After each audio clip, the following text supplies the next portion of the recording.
Bom dia, sossegai.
Saúdo a você com a graça e a paz do Senhor Jesus. Eu sou o pastor Eduardo, para quem ainda não sabia. Essa é mais uma transmissão da Igreja Presbiteriana do Brasil em Itaporanga, neste domingo, 31 de maio de 2020. Você é muito bem-vindo, a todos que já estão aí dizendo bom dia para você também, né? Saudade da igreja reunida, né? Quem sabe já a prefeito aqui de Itaporanga, né, flexibiliza aí os cultos para nós, né? Estamos todos aí desejosos de encontrar as pessoas, de ter mais comunhão, né? Mas, enfim, agradecemos a Deus por essa ferramenta, né, que o Senhor nos dá para podermos alcançar as pessoas, né? Então, bom dia a todos aí, tá? Vejo algumas pessoas conhecidas também de outros lugares. Deus abençoe a todos vocês. Nós vamos fazer uma leitura inicial aqui em Efésios 6, 10 a 20, a armadura de Deus, né? Hoje nós vamos falar do mal da tentação, né? Vamos falar também da armadura de Deus, né? Lê pelo menos aqui sobre a armadura de Deus. Quanto ao mais, sede fortalecidos no Senhor e na força do seu poder, revesti-vos de toda a armadura de Deus, para poderdes ficar firmes contra as ciladas do diabo, porque a nossa luta não é contra o sangue e a carne, e sim contra os principados e potestades, contra os dominadores deste mundo tenebroso, contra as forças espirituais do mal nas regiões celestes. Portanto, tomai toda a armadura de Deus, para que possais resistir no dia mau, e depois de terdes vencido tudo, permanecer inabaláveis. Estais, pois, firmes, cingindo-vos com a verdade, e vestindo-vos da couraça da justiça, calçai os pés com a preparação do evangelho da paz, embraçando sempre o escudo da fé, com o qual podereis apagar todos os dardos inflamados do maligno. Tomai também o capacete da salvação e a espada do Espírito, que é a palavra de Deus, com toda oração e súplica, orando em todo o tempo no Espírito, e para isto vigiando com toda perseverança e súplica por todos os santos, e também por mim, para que me seja dada, no abrir da minha boca, a palavra, para com intrepidez fazer conhecido o mistério do Evangelho, pelo qual sou embaixador em cadeias, para que em Cristo eu seja ousado para falar como me cumpre fazê-lo. Paulo não daria essa recomendação, né, de nos revestir da armadura de Deus, de estarmos tendo atitudes de oração, né, atitudes de práticas espirituais e devocionais, se não fosse necessário, né? Nós, às vezes, temos a tendência de relevar, né, certas coisas, né? Mas, na verdade, está tudo no imperativo aqui. Tomai o capacete, né? É toda uma situação pela qual nós devemos estar firmes contra as astutas ciladas do diabo, né? Muito bem, depois nós vamos comentar sobre, né, que tudo coopera para o bem, mesmo as tentações. Mas hoje temos o aniversário da Maria Beatriz Oliveira e Silva. Parabéns, Bia, né? Completou aí mais um ano na sua existência. Que Deus continue a te abençoar, te dar sempre alegria na sua presença, né? Também é o único aniversário essa semana, né? Então, tá exclusivo aí, Bia. Nós agora vamos orar em favor da Bia também, né? Depois vamos ouvir mais um hino. Senhor nosso Deus e Pai, louvado seja o teu grande nome. Agradecemos ao Senhor pela vida da Bia, da Beatriz. Que o Senhor continue a dar a ela essa alegria que ela tem na sua presença, né? Essa graça maravilhosa que ela desfruta, que ela possa a cada dia ser fortalecida no Senhor e na força do seu poder. Nós também nos alegramos, ó Pai, com qualquer irmão e irmã que nesse dia também aniversaria, mesmo, ó Pai, não pertencendo aqui à comunidade de Itaporanga. Que o Senhor abençoe quem estiver ouvindo nesse momento e aniversaria esta semana. Deus, nós nos alegramos no Senhor, ó Pai, nesse dia. Obrigado pela existência desse dia. Obrigado, Senhor, por tudo que vai acontecer nesse dia. Desde já por termos acordado, desde já por estarmos com saúde física e espiritual. Abençoe esta ministração da manhã, nós te pedimos em nome de Jesus. Mais um hino aqui, queridos.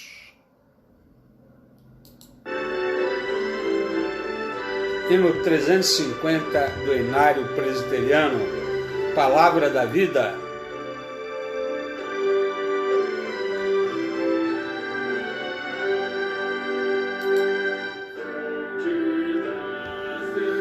Este vida manifesta o teu poder, vivifico sem alento, quase os mortos renascer. Vida eterna, nos vieste conceder, nos vieste conceder. Ao abrirmos o teu livro, dele emane a luz dos céus, esclarece todo engano e dos erros livra os teus. Ilumina nossas almas, grande Deus, nossas almas, grande Deus. Leitura desta Bíblia, dá-nos gozo, ó Senhor, tendo pelo teu ensino comunhão em santo amor. Exultamos, entoando teu louvor, entoando teu louvor.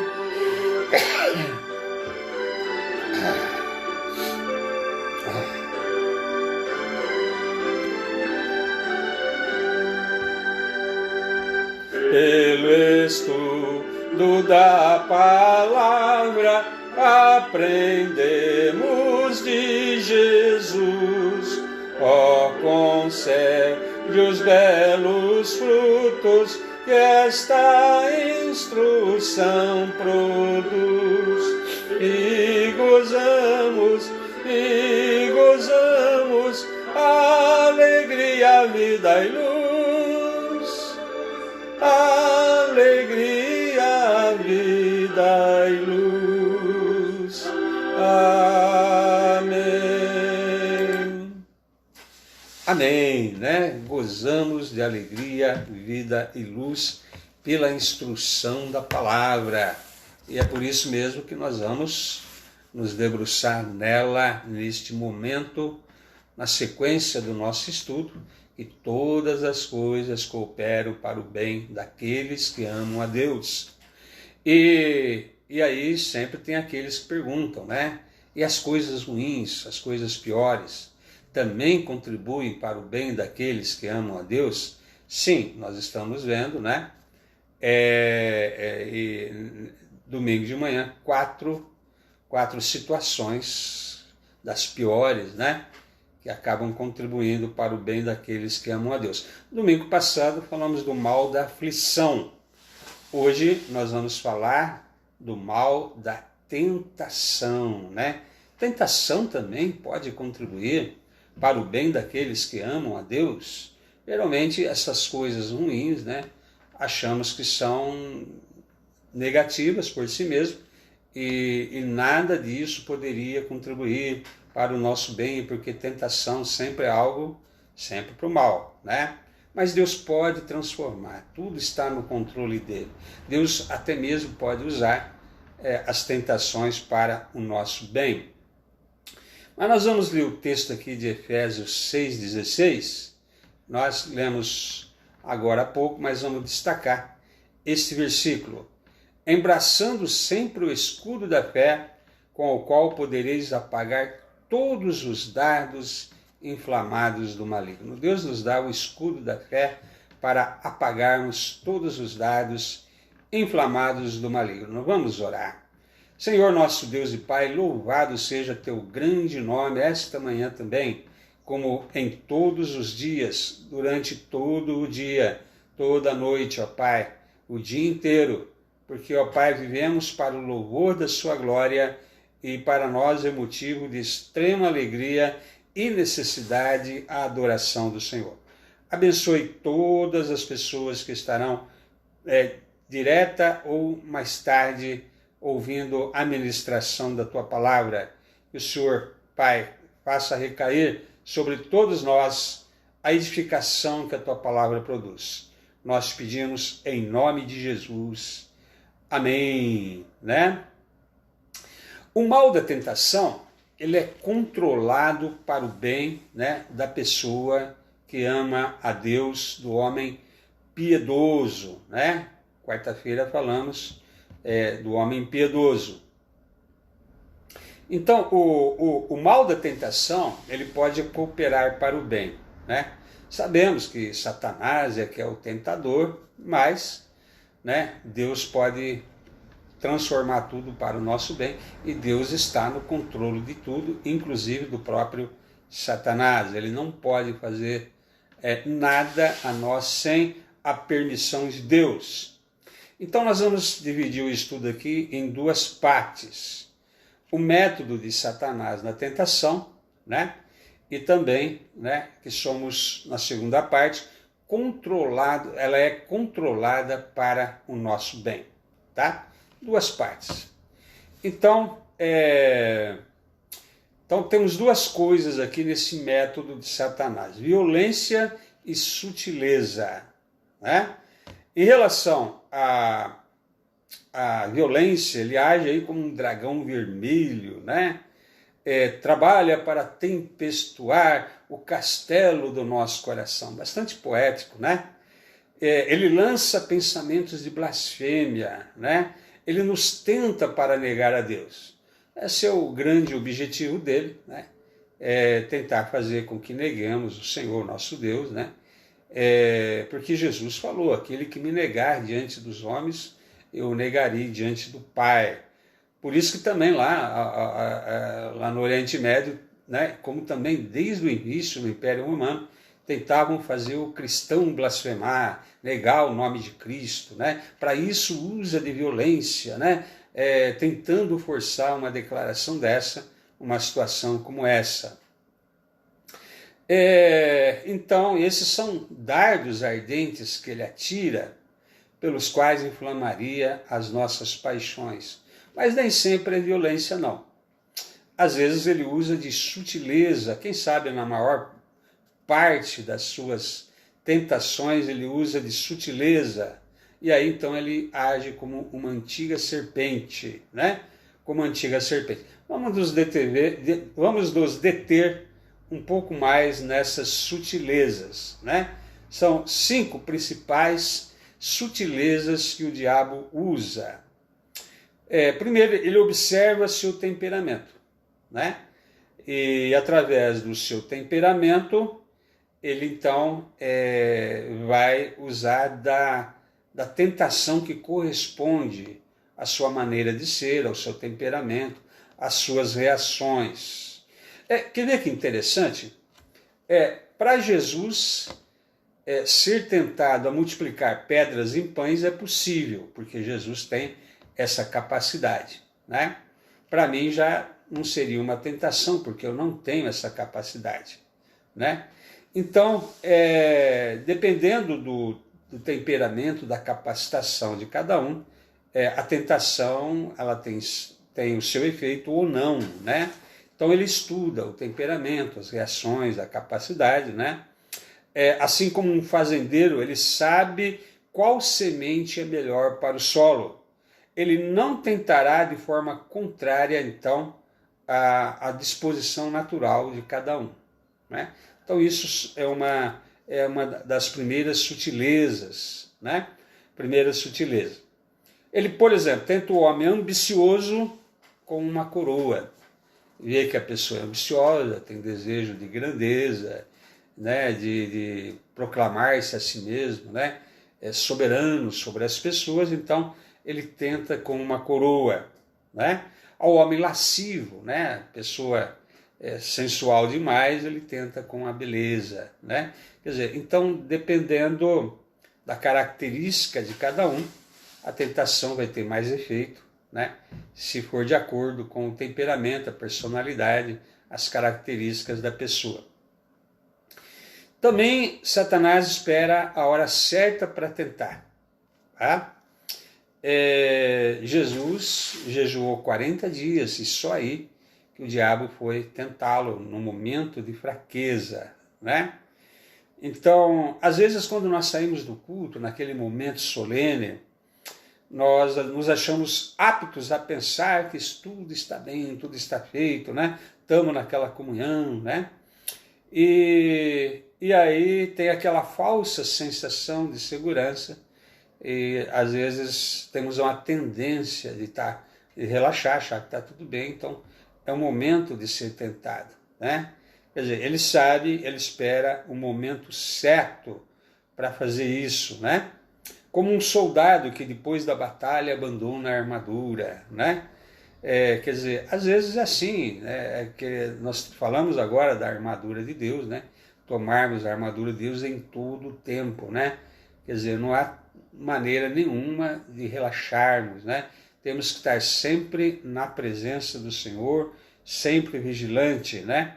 Ou às vezes num momento de fraqueza, né? Principalmente em momento de fraqueza, como eu citei aí, o caso da situação de Jesus. Em terceiro lugar, ele faz uso de relações próximas, né? Tenta alguém bem próximo de nós.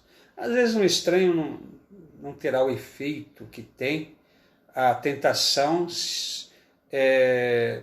como teria e tem o da pessoa mais íntima, mais próxima, né? Jó, por exemplo, a primeira pessoa que o diabo usou para tentá-lo não foi os 3 amigos que depois foram ali, né? Os famosos amigos de Jó, que ao invés de demonstrar compaixão, o criticaram, né? Acusando de estar sofrendo por ser pecador. Ao amigo você tem que demonstrar compaixão e não aumentar a sua dor, né? Isso foi para Jó também um espinho, né? Uma situação de tortura, né? Psicológica. Mas a primeira pessoa que o diabo usou foi a esposa dele, né? Ainda conservas a tua integridade, porque o objetivo era fazer ele blasfemar contra Deus, né? Amaldiçoa-se Deus e morre, né? Quer dizer, então usa uma esposa íntima, né? Com o objetivo de fazer com que, ou qualquer outra pessoa íntima, né? Esposa íntima, usa uma pessoa íntima, no caso aí usou a esposa, para fazer com que a pessoa possa se desviar. Satanás tenta também para o mal por meio daqueles que são bons, né?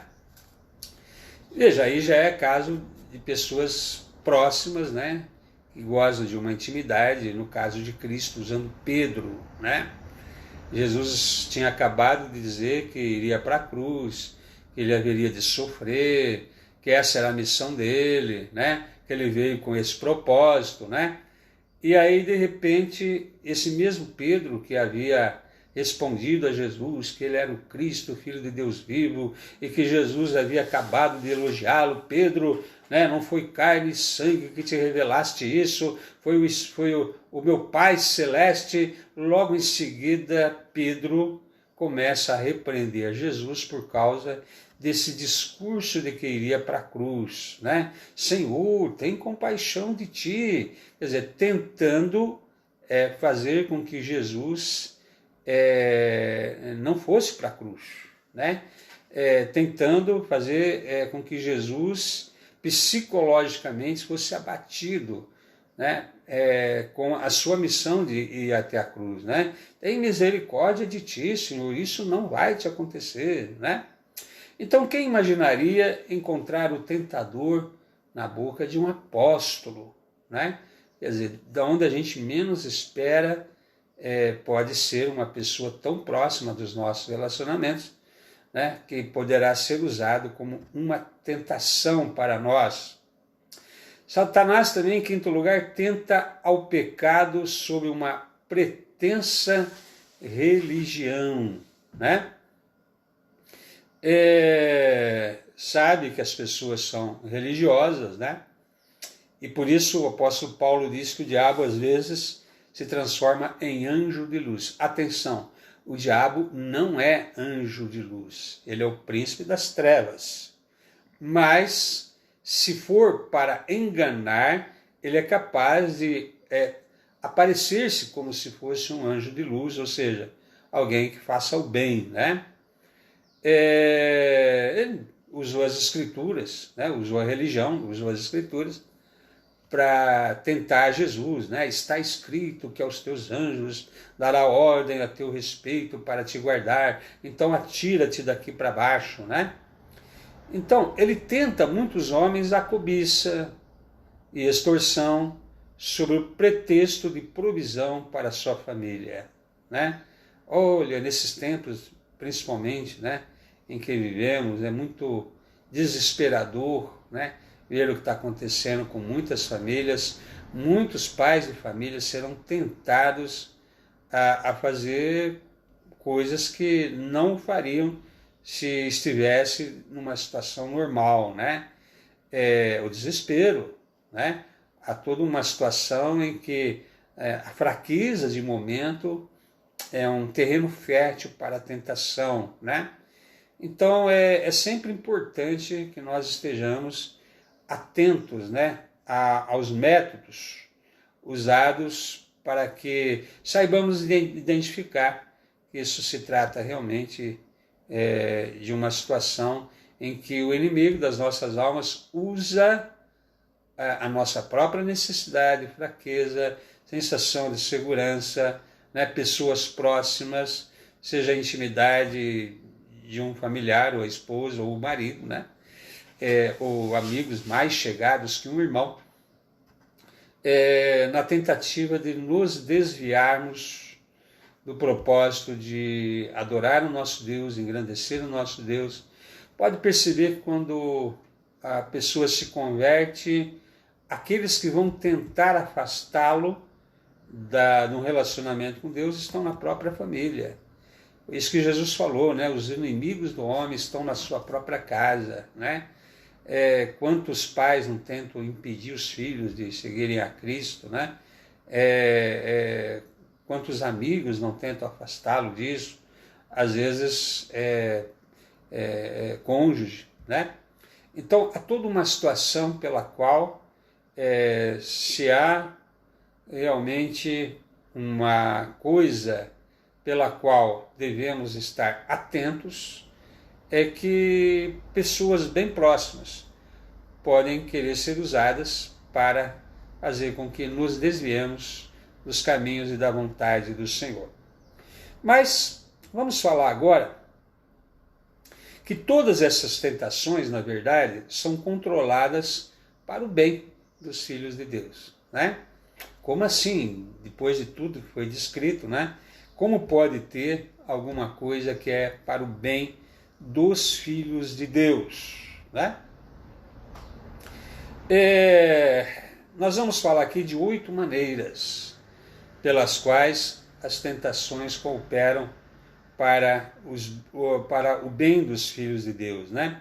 Mas primeiro basta dizer que os ventos de uma tentação fazem um cristão fixar-se mais na graça, né? Ou seja, justamente por estar sendo tentado, né, que ele vai ter a tendência, né, de buscar mais forças em Deus e depender da graça de Deus, né? Então vamos ver aqui essas 8 maneiras. Primeiro, tentação conduz a alma à oração. Não é assim que acontece? Quando você percebe que você está numa batalha espiritual, está sendo tentado, né? Você vai orar, né?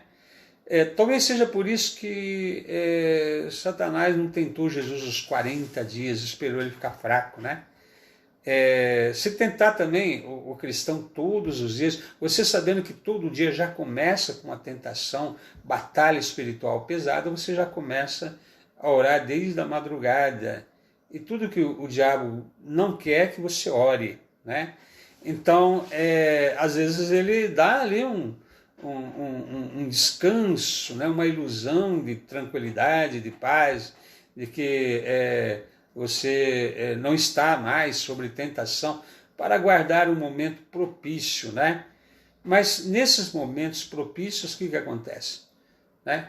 Aquela falsa sensação de segurança, você tinha relaxado também nas suas orações. Aí quando vem a tentação, o que acontece? Você vai orar, né? Você volta de novo a buscar a Deus em oração, com aquele ardor que já não tinha mais, aquela disposição de adorar a Deus realmente, né? Então, quanto mais Satanás tenta, mais fervorosamente o santo ora. Então, a tentação acabou vindo para o bem, porque te levou de novo àquela vida de oração pela qual você tinha esfriado, né? Já não orava com tanto ardor, com intensidade, às vezes nem orava mais, quem sabe só na hora das refeições, na hora de dormir, né? Então, quando você percebe que tem luta espiritual, você volta de novo a descobrir a necessidade e o prazer da oração. Então, acabou sendo para o teu bem, né? Acaba sendo para o teu bem. Como o cervo sendo atingido por um dardo, rapidamente corre para a água. Quando Satanás atira seus dardos inflamados na alma, a alma corre rapidamente para o trono da graça, né? Não é assim que acontece? Nossa, o que está acontecendo, né? Esse está sendo um dia complicado, era bom não ter nem acordado hoje de manhã, nossa, o dia inteiro foi luta, coisas erradas acontecendo, né? Preciso encontrar um tempo para parar, para orar, né? Então acaba sendo para o teu bem, porque te leva de novo a redescobrir o valor, a importância, a necessidade da oração. Paulo, quando teve aquele mensageiro de Satanás, né, colocou espinho na carne para esbofeteá-lo, né, ele orou 3 vezes ao Senhor a fim de que se desviasse dele. Você é levado a orar. Então a tentação acaba vindo para o teu bem, acaba tendo um efeito benéfico, né? É um remédio para a segurança carnal, aquela que nos faz orar mais quando mais cooperam para o nosso bem. Então,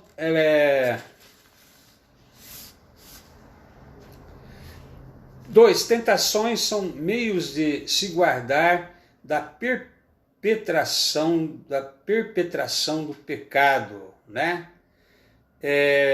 Quanto mais um filho de Deus é tentado, mais ele luta contra a tentação. Pelo menos isso é o normal, né?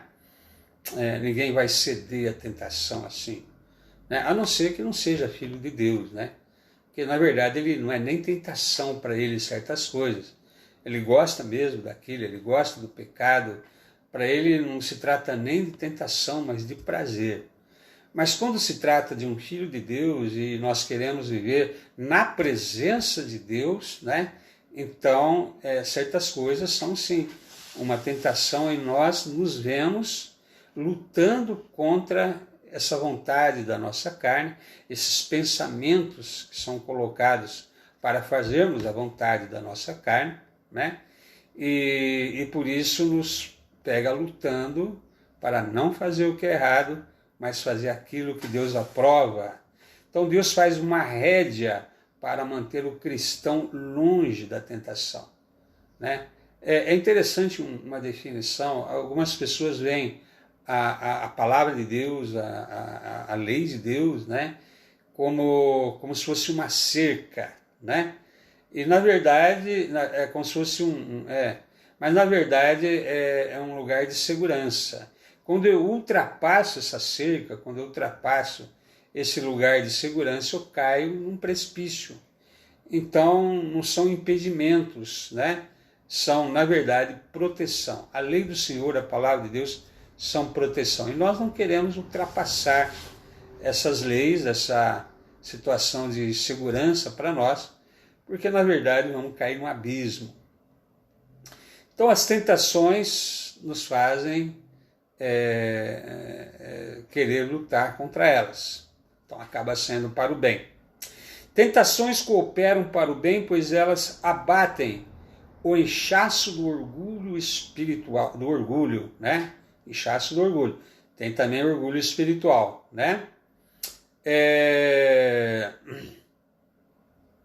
E para que não me exaltasse pela excelência das revelações, foi-me dado esse espinho na carne, né? A fim de não me exaltar. Essa foi a razão do espinho na carne. Paulo já dizia que ele foi levado ao terceiro céu, lá ele ouviu palavras indizíveis que ao ser humano não é lícito referir, quer dizer, havia todo aquele orgulho espiritual, né? Espiritualmente eu estou mais elevado do que a maioria dos outros seres humanos ou dos discípulos do Senhor Jesus, né? Há muitos cristãos que começam a crescer na fé, na palavra, no conhecimento, em experiências para com Deus, e ele começa a se julgar, né, acima de outros cristãos, né, porque Deus, né, tem usado ele tremendamente na sua obra. Então vem todo aquele elogio das demais pessoas às vezes, e muitos correm perigo por causa disso, né? Então, às vezes, Deus identifica uma situação aí de orgulho, né? E Deus quer fazer a pessoa voltar ao normal, né? Precisa baixar a bola aí, né? Não é para se engrandecer, não é para se orgulhar. Então, às vezes, vem a tentação que faz com que, né? Paulo até disse, né? Foi feito para que não me exaltasse. Então, a tentação veio para o bem dele. Foi desconfortável, né? Aquele espinho na carne parece que incomodava bastante o apóstolo Paulo. Mas foi feito para incomodar mesmo, para abaixar o seu orgulho, para que ele não se exaltasse em benefício do próprio Paulo. Porque se você quer ver uma pessoa que está prestes a cair, é quando ela se exalta a si mesmo, né? Esquecendo que tudo vem de Deus, esquecendo que Deus é quem capacitou tudo aquilo, que deu todas aquelas experiências, que deu a graça, né? E o poder espiritual para que através dele fosse tudo feito. Então, às vezes, a pessoa acha, né, que isso é dele mesmo, é capacidade dele mesmo. Há um perigo que a pessoa corre quando ela recebe elogios demais, né? Então, há uma tentativa de se engrandecer. Isso não é bom. Deus, então, permite a tentação, ou até manda a tentação, para fazer com que a pessoa volte ao normal. Então, é para o bem dela, né?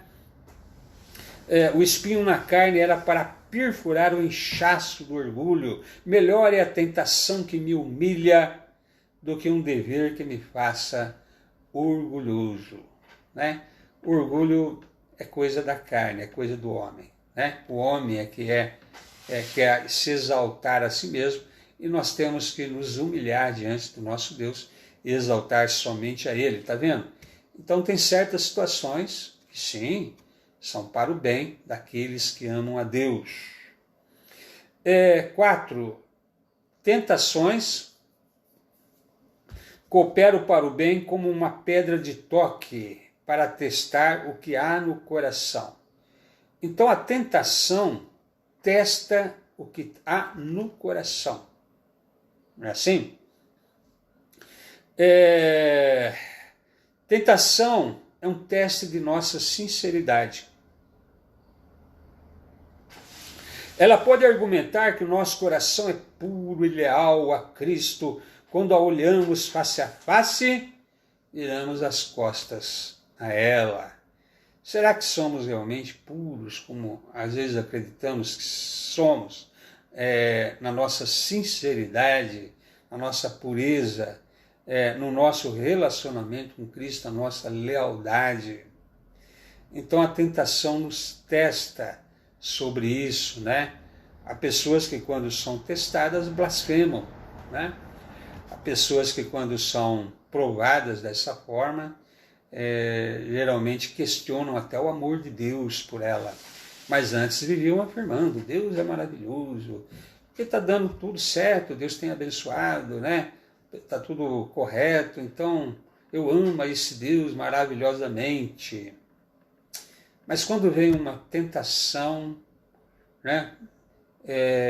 A pessoa se aborrece, a pessoa acha que Deus fez alguma coisa indevida contra ela. Deus não poderia ter permitido, Deus, onde é que está o amor de Deus para comigo? Quer dizer, então, testa a nossa sinceridade, né? Faz com que realmente revele-se o que está de fato em nosso coração, e isso acaba sendo para o nosso bem, porque nós vamos nos relacionarmos com o nosso Deus agora, não na falsidade, mas na verdadeira sinceridade. Com Deus tem que ser transparência, né? Podemos até enganar os homens, mas a Deus não. Em quinto lugar, tentações cooperam para o bem, enquanto Deus faz com que aqueles que são tentados sejam capazes de confortar a outros na mesma angústia, né? Você não nasce com algumas qualidades, principalmente qualidades espirituais. Muitas pessoas dizem, eu não sei confortar ninguém. Não sabe mesmo, né? Porque isso é um dom, né? E é fruto esse dom de uma situação em que você precisou ser confortado por Deus. E aí, então, com a experiência de ter sido confortado, de ter recebido o conforto, você, então, pode confortar aqueles que também sofrem. Foi isso que o apóstolo Paulo falou, né? Que houve uma situação de desesperar da própria vida, quando ele estava lá na província da Ásia, né? E por quê? Eles estavam confiando em si mesmos, e não do Deus que ressuscita os mortos. Mas Deus o confortou com o conforto que hoje ele pode confortar as demais pessoas, né?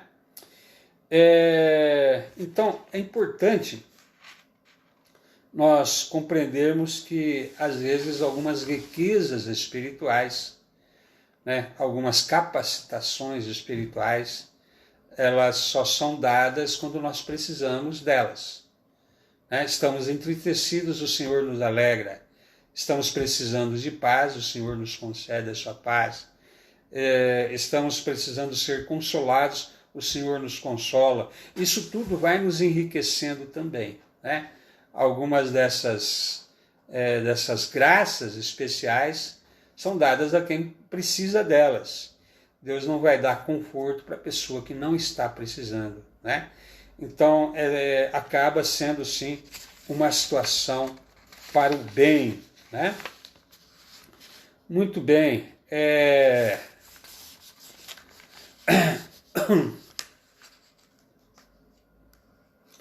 Um homem que cavalgou por um lugar onde há pântanos e areias movediças é o mais apto para guiar outros pelo caminho perigoso. Não é assim?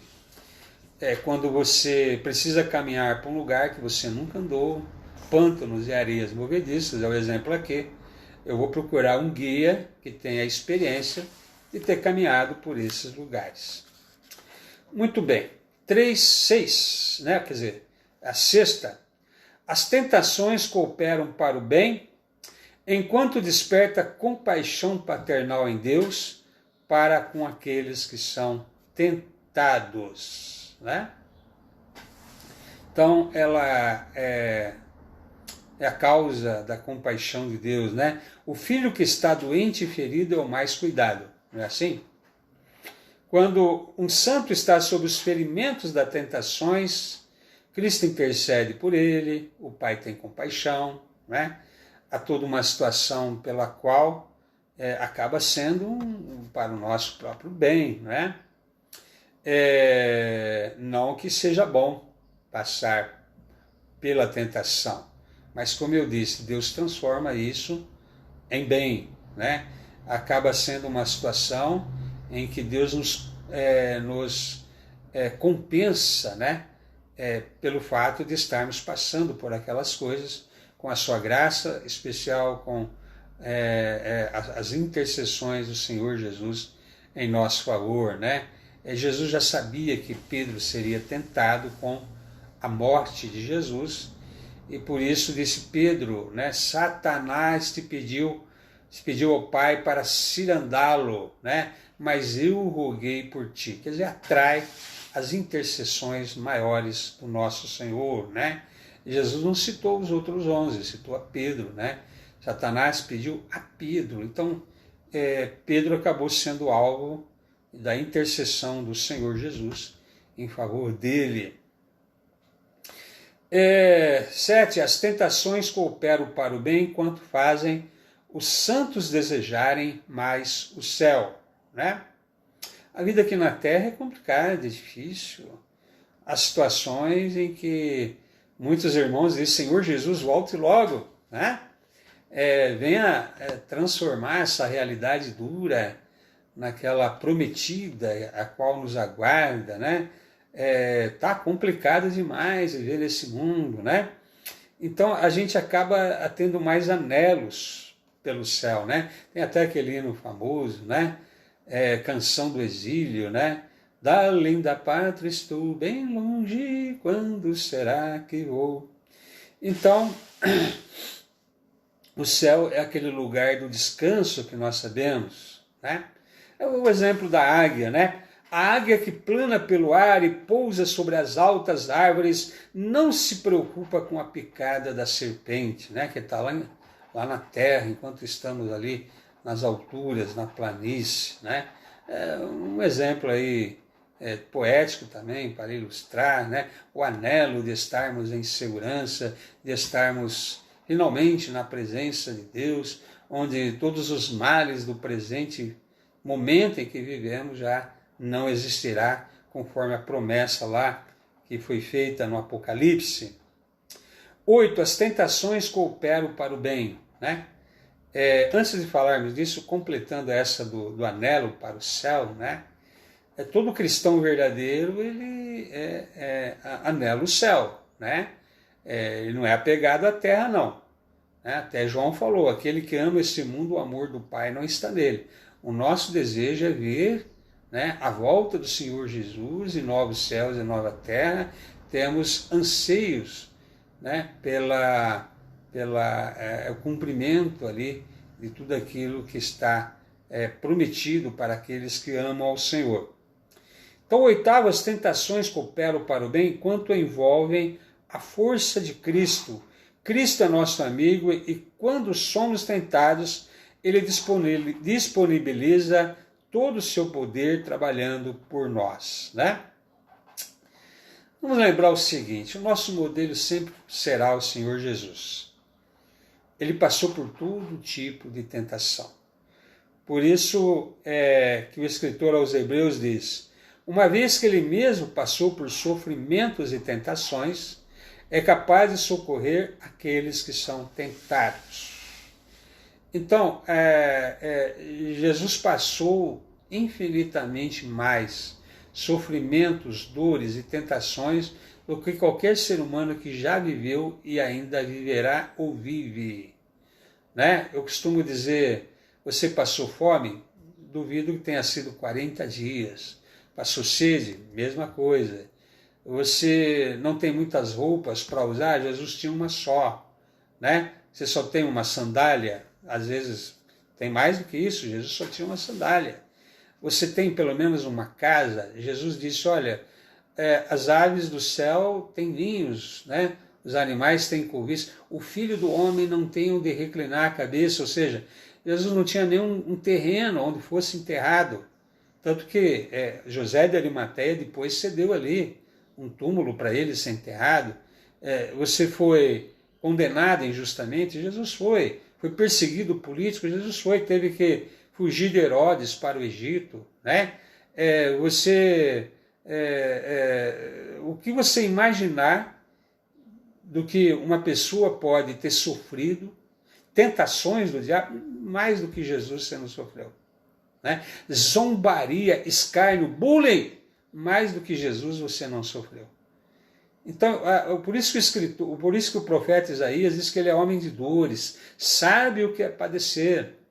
Por isso ele pode entender também aqueles que sofrem. Jesus entende a sua dor, conhece a tua dor, né? Então, há uma situação pela qual nós acabamos por ser mais do que vencedores, porque Jesus nos amou, né? Então, o mal da tentação é capaz de se tornar em bem, né?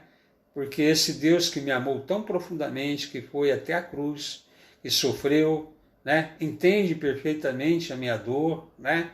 Ele pode perfeitamente me socorrer, ele pode perfeitamente se identificar com o meu sofrimento. Por isso que Hebreus diz, né? Não temos na terra sacerdote que pode se compadecer das nossas fraquezas, mas Jesus em tudo foi tentado sem pecado, né? Então uma empatia, inclusive, esse amor que se mostrou tão profundo de morrer por nós, né? É o amor que também nos socorre nas nossas tentações.